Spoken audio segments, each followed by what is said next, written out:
Égalité. Braverie. Igualdad. Bildung. Égalité. Равенство.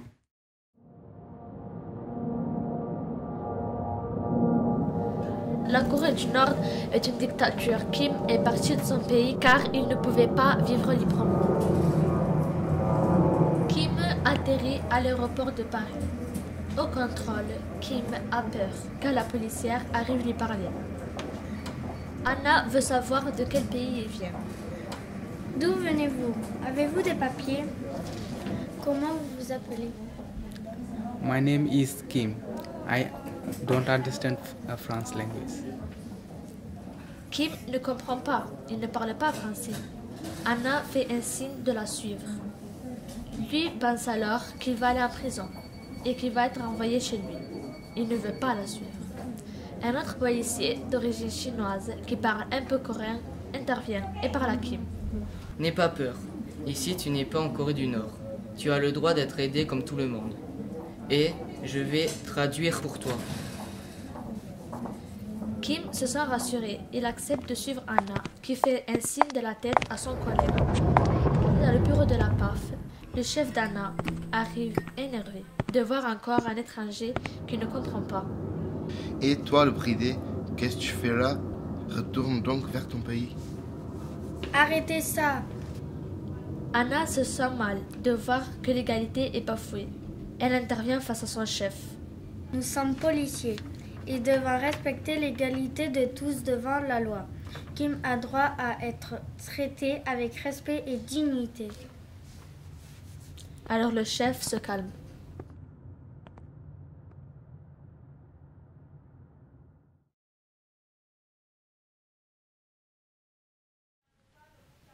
La raison qui nous pousse à être ici aujourd'hui, c'est parce qu'il y a eu un crime, un acte de violence qui porte atteinte à la vie d'autrui.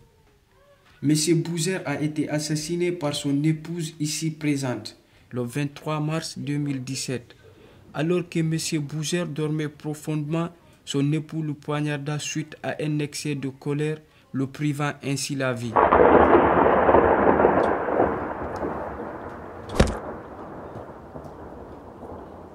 La vie humaine est précieuse, chère. Aucun acte ne justifie de l'ôter, quelles qu'en soient les raisons. Madame Bouzer pouvait-elle choisir d'autres moyens, comme la séparation ou le divorce? Car le meurtre est un geste irréversible. Il est important de rappeler le principe d'égalité de tous les hommes devant la loi et donc devant la justice. Est-ce que le fait que la coupable soit une femme fait qu'elle soit jugée différemment? Non, car tous les humains sont égaux devant la justice. Donc la sentence doit être la même que si c'était un homme.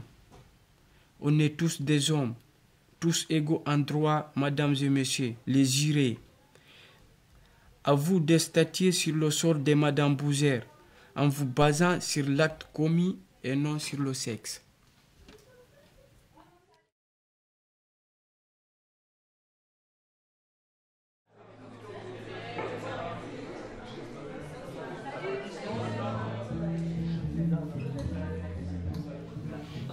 Je m'appelle Myriam et j'ai 91 ans.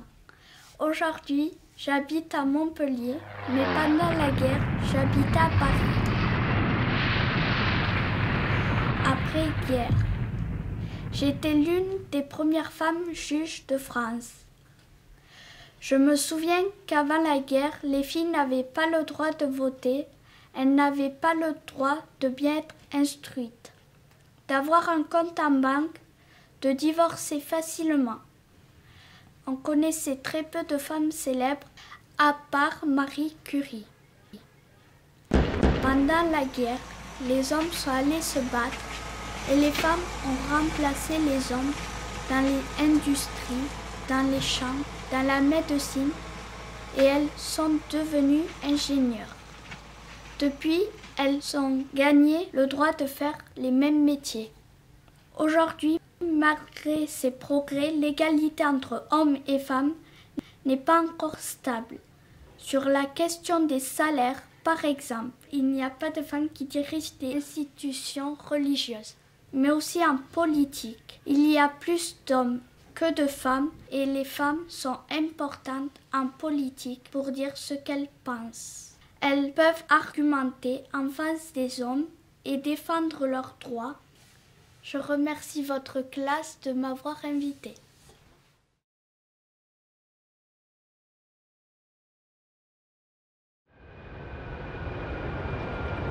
Aïcha est arrivée d'Algérie avec ses parents à l'âge de 6 ans. La France ne lui a pas plu car elle ne s'est pas fait d'amis.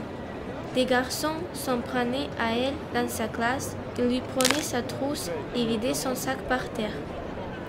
Cela arrivait tous les jours et Aïcha pleurait le soir en rentrant chez elle.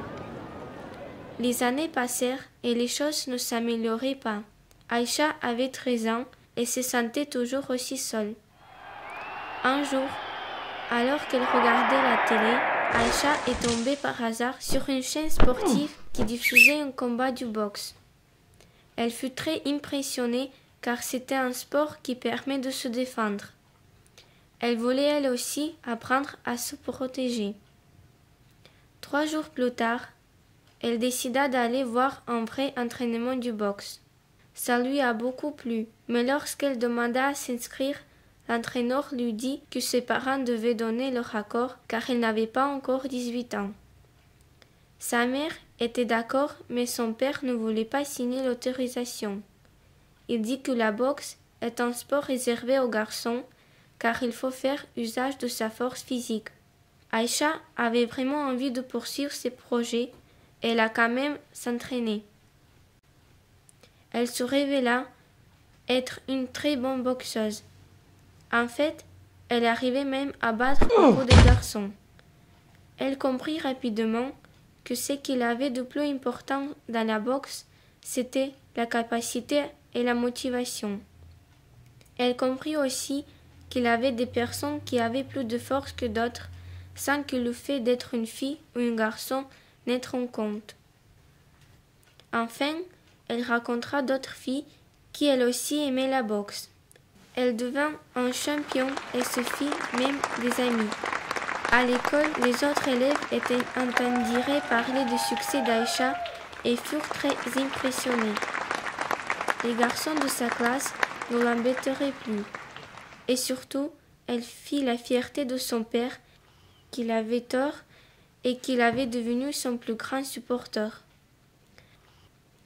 Lorsqu'elle retourna voir sa famille en Algérie, elle raconta à ses cousines sa passion pour la boxe et les combats qu'elle avait gagnés. Aïcha devint alors une véritable inspiration pour beaucoup de membres de sa famille qui, grâce à elle, ont trouvé à leur tour le courage pour poursuivre leurs ambitions.